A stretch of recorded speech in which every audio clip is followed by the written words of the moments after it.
বন্ধুরা, আশা করি ভালো আছো। আজকেও চলে এসেছি একটা সকালের টিফিন নিয়ে। সকালের জলখাবার একদম হেলদি, যে কেউ খেতে পারবে, বাচ্চা থেকে বয়স্ক। এত সুন্দর রেসিপিটা আছে তোমরা। আর এটা স্বাস্থ্যের জন্য ভীষণ উপকারী। তোমাদেরকে সেটা বলে বোঝাতে হবে না। এত সুন্দর একটা রেসিপি নিয়ে আজকে হাজির হয়েছি। তোমরা কিন্তু পুরো ভিডিওটা দেখো। পদ্ধতিতে আমি যে পদ্ধতিতে করেছি সেই পদ্ধতিতে করে দেখো। খেতে যেমন অসাধারণ লাগবে তেমন প্রত্যেকে চেয়ে খাবে। তুমি যতটুকু দেবে আরেকটু নিলেও ভালো হবে, এ কথা বলতে বাধ্য হবে। রেসিপিটি কি দেখতে হবে পুরো ভিডিওটা। নমস্কার, আমি শিল্পী। হেলদি ফুড জোনে তোমাদেরকে স্বাগত করছি। আজকে চলে এসেছি একটা সকালের জলখাবার নিয়ে। লুচি পরোটা অনেক হয়, বেশি স্বাস্থ্যের জন্য ভালোও না, তাই একটু অন্য ধরনের। আজকে আমি সুজির রেসিপি করছি। সুজির রেসিপিটা কীভাবে করছি তোমরা দেখো। সুজি অনেকেই অনেকভাবে করো, আমি যেভাবে করছি করে দেখো। খেতে যে সুন্দর হয়েছে, হাজব্যান্ড ছেলে প্রত্যেকেই, এবং যারা আমার মেড আছেন তাদেরকেও খাইয়েছি, প্রত্যেকেই কিন্তু খেয়ে খুব খুশি হয়েছে। নিয়েছি 1.5 কাপ সুজি। আচ্ছা, আর নিয়েছি কিছু সবজি। এবার সুজিটাকে আমি প্রথমে একটু খোলায় হালকা করে ফ্রাই করে নেব। হালকা করে ফ্রাই করে আমি ওটা ঢেলে রেখে দেবো। খুব বেশি লাল করে ফ্রাই করিনি, একটু হালকা করে ফ্রাই করে নিলাম।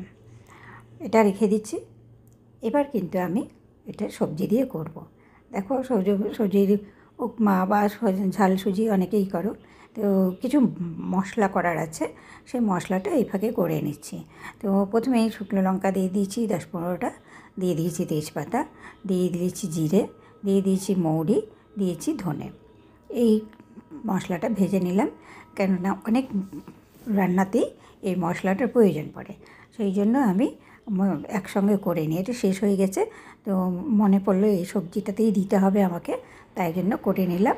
একটু ঠান্ডা হলেই আমি সেটা আবার মিক্সিতে গ্রাইন্ড করে নেব। দিয়ে দিলাম তেল, তেলের মধ্যে দিয়ে দিলাম 2-3 চামচ ঘি। তো স্বাদটা সুন্দর আসবে। 2টো শুকনো লঙ্কা, তেজপাতা ও একটা কাঁচা লঙ্কা ফোড়ন দিয়ে দিলাম গোটা রসুনের কোয়া, কতগুলো রসুনের কোয়া দিয়ে দিলাম। রসুনের কোয়াটা একটু ভেজে নিলাম আগে হালকা করে। তারপরে আমি দিচ্ছি পেঁয়াজগুলো কিন্তু আমি আজকে কোনো কুচি না, একদম ডুমো করে দিয়েছি। ডুমো পেঁয়াজ দিয়েছি, বেশ সুন্দর লাগবে খেতে। ঠিক আলুগুলোও তেমন ডুমো করে দিয়েছি। এবার এদেরকে আমি শ্যালো ফ্রাই করে নেব। হালকা কালার আসবে, তখন এর মধ্যে আর 2-একটা সবজি মেশাবো। একটু পেঁয়াজটা ভাজা হওয়ার জন্য একটু লবণ দিয়ে দিলাম। লবণ দিয়ে তারপরে আবার ফ্রাই করে নেব, একটু যেন হালকা কালার আসে ভাজাটা। তার মধ্যে ভেজে নিতে হবে ভালো করে। তাহলে যারা নতুন দেখছো তারা প্লিজ চ্যানেলটা সাবস্ক্রাইব করে পাশে থেকো। দিয়ে দিলাম গ্রেট করে রাখা গাজর। এর সঙ্গে গাজর তো খুবই উপকারী। এটা মাটির তলে হলেও যে কোনো রোগী কিন্তু মোটামুটি গাজরটা খেতে পারে। দিয়ে দিলাম হলুদ, লবণ তো আগে দিয়েছি, এবার হলুদটাও দিয়ে দিলাম। এটাকে ভালো করে একটু ভেজে নেব। তার কারণ হচ্ছে এবার টমেটোটা দিয়ে দিলাম। টমেটো দিলে এই সময় স্বাদটা কিন্তু ভালো লাগে। আর এখন হচ্ছে আমার ছাদ বাগানে গাছের টমেটো, খেতে কিন্তু 1-2টো করে নিয়ে আসি। এই মশলা কিন্তু এর ফাঁকেই কিন্তু আমি গুঁড়ো করে নিয়েছি। পুরো মশলাটি আস্তে আস্তে গুঁড়ো করে নেব, এবং মোটামুটি মশলাটা 2-3 বারে গুঁড়ো করে নিই। ছোটোটাই করি, ছোটোটাই গ্রাইন্ডটা ভালো হয়, খুব মিহি হয় একটু। তো যাই হোক, আমার দেখো ভাজাটা মোটামুটি সুন্দর হয়ে গেছে। সবজিগুলো একদম কিন্তু তরকারির মতো অনেকটা হয়ে গেছে। এবার আমি সুজিটা মিশিয়ে দেব। সুজিটা মিশিয়ে দিতে হবে।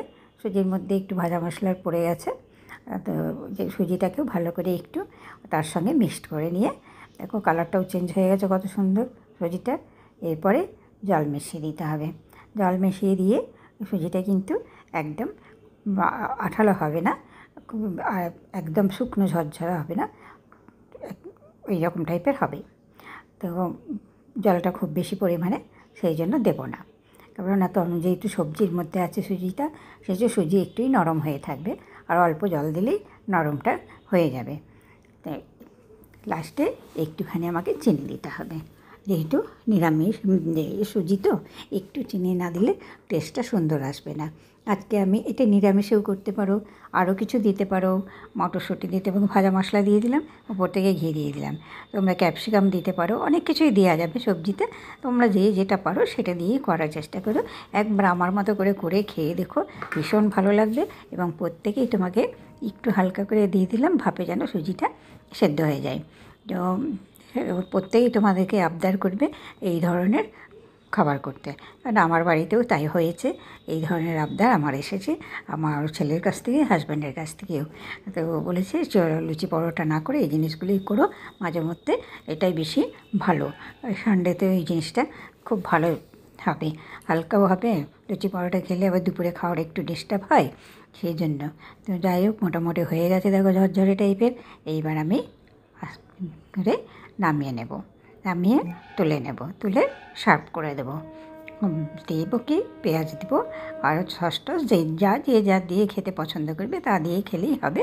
এর মধ্যে আর কিছু লাগবে না, এমনিই খেয়েছি আমি, খুবই ভালো লেগেছে, বলে বোঝাতে পারবো না। তো তোমরা একবার এইভাবে করে দেখো, যদি ভালো লাগে তাহলে চ্যানেলটা সাবস্ক্রাইব করে পাশে থেকো, লাইক শেয়ার কমেন্ট করে দিও। আজকের মতো শেষ করছি, নতুন ভিডিওতে দেখা হবে। সাবধানে থেকো, সুস্থ থেকো, ভালো থেকো।